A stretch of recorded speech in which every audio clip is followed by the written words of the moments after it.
Welcome to Bipolar She. I'm your host, Janine Noel. Before we get started, the content of this show does include suicide and suicidal ideation. If you are ever in need of immediate support, please dial 988 Suicide and Crisis Lifeline. I believe in the healing power of writing and speaking our mental health stories in all their raw details. So let's go.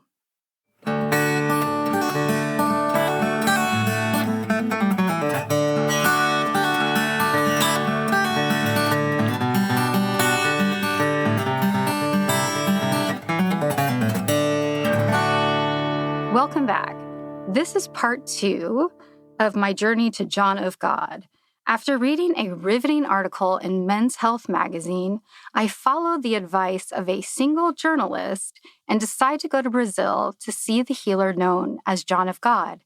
His healing methods include using a butter knife to scrape your eyeball, jabbing forceps up your nose, and slicing people open, cutting out tumors and curing cancer. So let's jump back in. And this is 2008? Yeah. Okay. So this was before Oprah went and a ton of famous people went. And they too were like, maybe it helps, maybe it doesn't. Right. But they validated him and, he got a lot of press. Yes, he did. But you went before. So then, did you go? I did. And? I went to Brazil. So before you go, though, we have to find a tour guide. So you pay a guide to take you into this very small town outside of Brasilia. And my guide was from San Francisco originally. It all just felt completely legit. I have this handout from him, my healing journey travel log, and you pay for these little hotel rooms that have a little tin roof and a single bed. And the first thing they tell you in this packet is on your trip to the airport, John knows you're coming and the healing is beginning. So the spirits are working on you. Already, before you've arrived. Before you get on the plane. Because the idea is that spirits incorporate into John of God. He is not a healer. It's these spirits that come into him and they do the healing. And he's just a vessel that they pass. He's a vessel. Okay. And these spirits they call are entities. So there's entities around us also throughout this time when we go to heal. So the entities were working on my Crohn's disease before I got on the plane. We got there. It's this little town in Brasilia. And did you go by yourself? No, with the tour. I met up with a tour guide. A whole tour guide specifically to see John of God. Okay. Yeah, I mean, it's terribly sad. We had very sick people on our tour. And then we had healers, like a Reiki practitioner. And then I was a sick person as well. And it is kind of beautiful, actually. You walk on to the grounds there and it's painted like this bright ocean blue and white. And there are these carved out beautiful benches that you can sit and overlook this valley. It's very beautiful. And then there's a room where you can look inside and see all the wheelchairs and any crutches. Oh, they were discarded. After he saved them. They saved them. So you would look and go, oh my God, this is so working. Hopeful. And I also felt very comfortable there because the first night we met a guy, he was from San Francisco too.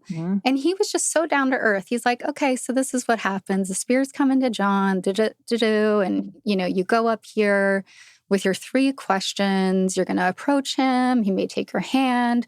He'll talk to you. He'll talk to your guide directly. And this guy was so down to earth. And then this other woman that led a trip, she looked like a Marin mom. She was blonde and just so grounded and loving. So there are people there that make it feel very authentic. Right. Relatable people, normal seeming. Totally.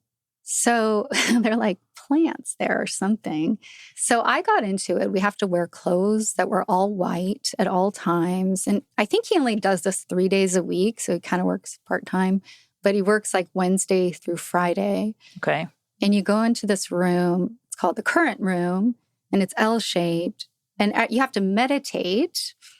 And then So everybody's meditating because that becomes the energy from which the entities work. We need energy in this room to keep the entities working so they can go into John of God and heal. So I did learn to meditate for many hours, just sitting there. And my guide took me up there to talk to God, talk to John of God. And I had 3 little questions. And one was, please heal my colon, please help my bipolar, and please bring me a boyfriend. And so those were my 3 questions. Right. And I will kick myself because of this. I really wanted to say, please heal my rectum and anus, but I was too afraid to say that. I could just say colon. Right. And I was like, oh my God, I hope John knows what I'm really asking for. It's my rectum and my anus. I'm just afraid to write it down. Right.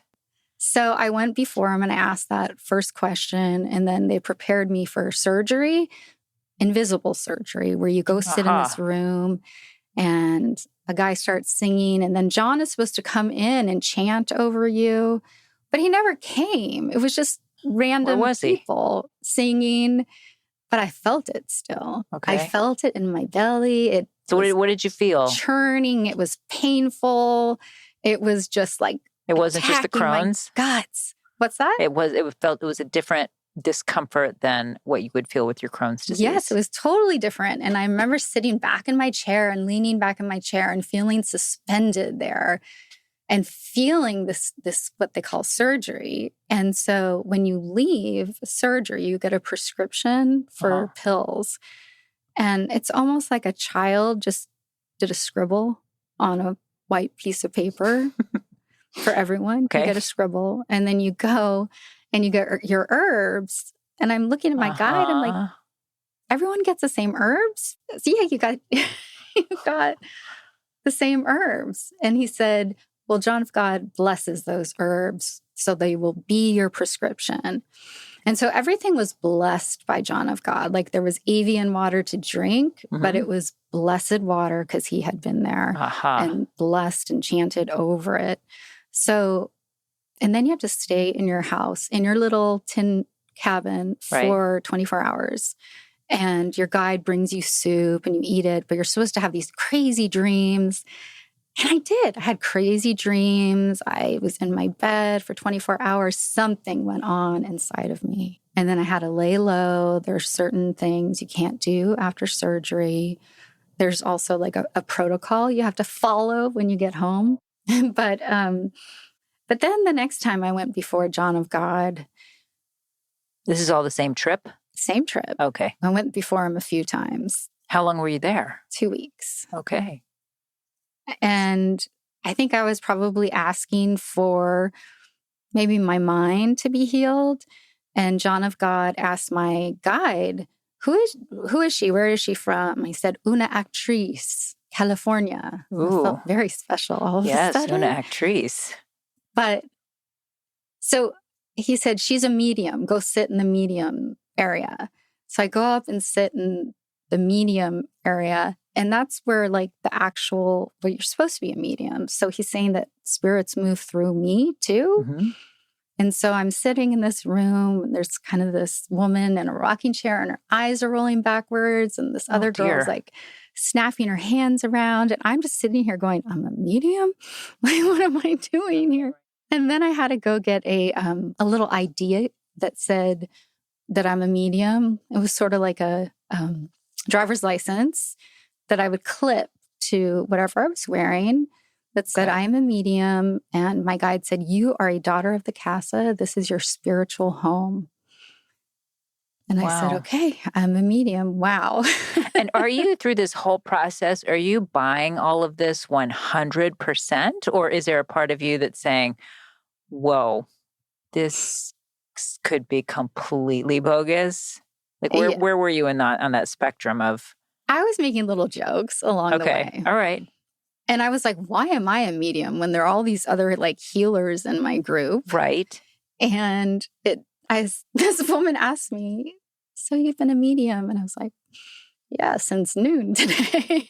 But even with everything else, with him healing you, with the 3 questions that you asked, From that first meeting you had with him when you asked him to heal your bipolar disorder and to heal your Crohn's and to bring you a boyfriend, to the second meeting you had with him, did you feel something change inside of you, like mentally, physically? Like you described that psychic surgery that he did on your abdomen and having that pain during that time. But could you feel something shifting or not?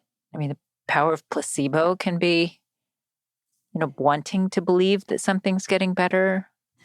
I absolutely felt something. Okay. I felt my gut, something was going on in there. Something good. Yes, something good. I was also meditating all day long. Which is good for all of us. Yeah, so that was good for us. And then you're just in this community going to restaurants or these little gosh, I wouldn't call them restaurants, but everyone is talking about healing and is there for that reason alone. And so there's this generous energy. Yeah, this really generous spirit coming from everyone in that area. So you do. That sounds therapeutic. It sounded therapeutic. Yeah, even if you take John of God out of it, just that environment that you're in sounds good for someone. Absolutely. So you met with him the second time. And tell me again what happened the second time. He said you were a medium. Yes. And then you met with him again? Yeah, I look at my questions. I just kept going, give me some success as a producer. They just kept going. Yeah. Right. And then you had this prayer triangle where you could run up and stuff more prayers in there. And so my last day there, I just threw a whole lot of prayers Love it. into there. But so after that surgery, you have to follow a protocol and at home, basically. And what does the protocol consist of? Is no sex for 40 days. Okay. Or any stimulation of any sort. Okay. And it's no pork, spices, or something like that. But mostly no sex for 40 days. Okay. I thought to myself, that's easy. That's not a problem. That's not Check. a problem. Right. I can do that. But then there was this guy, and it was day 37. Yeah, because you asked for a boyfriend. I asked for a boyfriend. And then you can't. You have these very strict, yes. Yes. So there was this guy named Joe. I'm at day 37.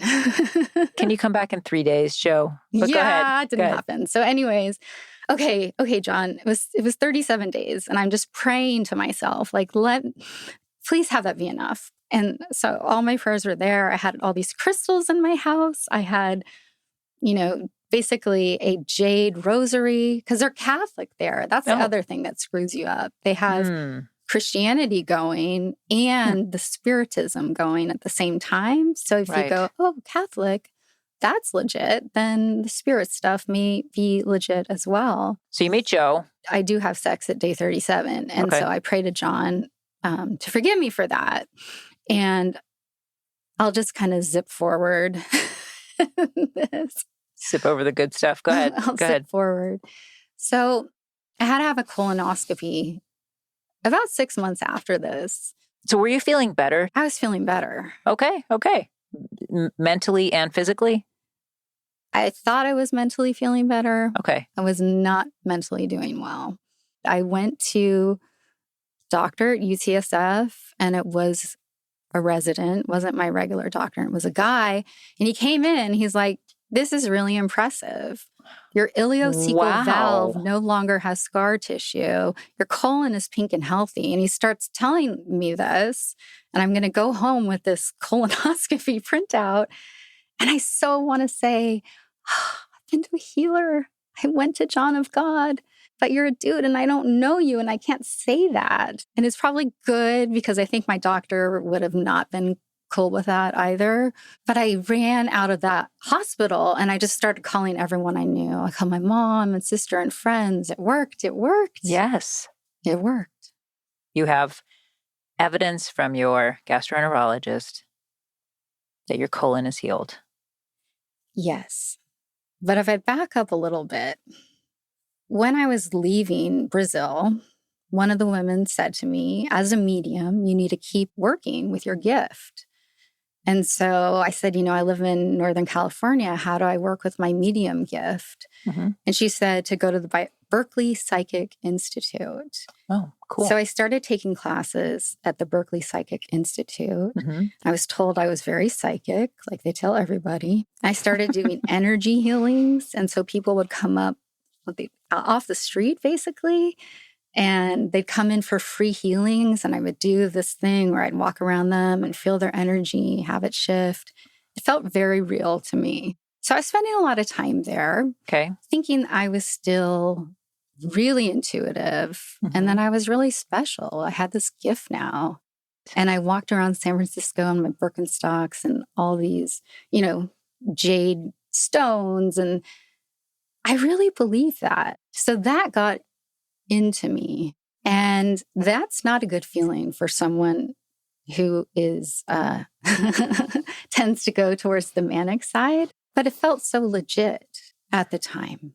And you had other people telling you that you had this ability. It wasn't coming from in your head that I have this ability. Yeah. I mean, I couldn't share it with hardly anyone. Right. Not something you share around Thanksgiving dinner. Mm-hmm. Right. Yeah, I couldn't share it. But my thinking just kind of became a bit distorted.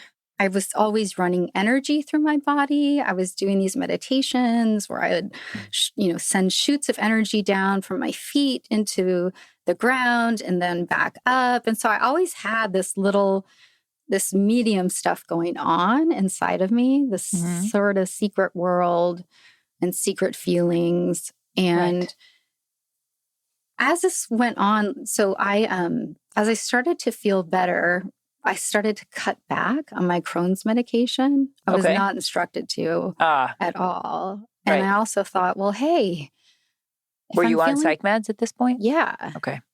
But I started to think, well, if my body is healed, my mind must be getting healed. So I was thinking about that quite a bit. And then all of a sudden, I just had all these men in my life. I was working as a film producer and would go to all these socials and had all these guys wanting me to produce their films for them. Nice. These were not like highbrow films. Oh, all right. They were quite shady. Like this one guy was he was Swiss and he said he was curing cancer in Switzerland and needed me as a producer to go and manage the show. And I'm feeling so just honored, Of course. I'm flattered. getting all these opportunities. But it's also getting scary because that same guy one night, I asked him to drop me off at my house and he locked the door and I tried to get out. I'm like, hey, what are you doing? Let me out. And I was so scared. He finally let me out. And I was kind of being polite about it too. Like, please let me out. So I was putting myself in these situations with a lot of strangers. Were you attracted to these strangers or was it more just the idea of having these amazing work opportunities, which may or may not be that amazing in retrospect? Yeah, it was actual work. I was like, oh, I'm a producer. Right. I'm legit. Dreams. People want to work with me. Yeah. Yeah. So in a way, I don't know if that's grandiose, but I think spending time with a lot of strangers is not a good thing. Well, especially if you're in a vulnerable state, but you don't realize it. And being a female with strange men, there's a risk involved. Yeah, there is a risk. And so I took about 2 to 3 nights off of Seroquel, and I woke up in a different world. Oh, dear. And what was that world like? I think we'll have to talk about that later. To be continued. But I always kind of think, we know John of God is a rapist too, just like Bikram. Yeah. I know this Brazilian woman, and we were talking, I'm like, oh, he gave me this badge. And she said, that's what he gives girls that he wants to stay around the compound, to just spend time there. And I went, oh boy. And this is before you knew he was a rapist or after? Before. Okay. But I was like, when I think about it now, how it put me in that headspace, it put me into a place thinking that I was special, he fucked me too. You know, he put Right. me over the edge. Well, he knows how to do that because the people who come to him are very vulnerable. They're desperate. So you're an easy target. Yeah, I was desperate. Well, as I can completely understand. You're just trying to survive and find whatever way to survive that you can.